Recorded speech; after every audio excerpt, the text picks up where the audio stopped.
All right, I said before we didn't want to have really any less than 2/3 of a cup of our veggie stock. So I'm going to hold off on cutting the peppers right now, and I'm going to start measuring out our cooking sauce. So we'll have about 2/3 of a cup of our vegetable stock.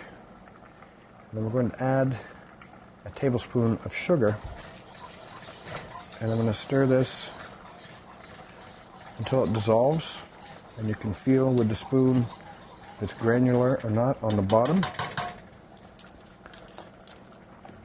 Now I'm going to add a teaspoon of salt.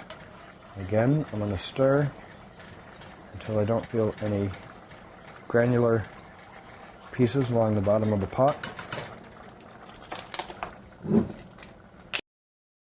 Measure out a tablespoon of soy sauce. We'll stir that to incorporate.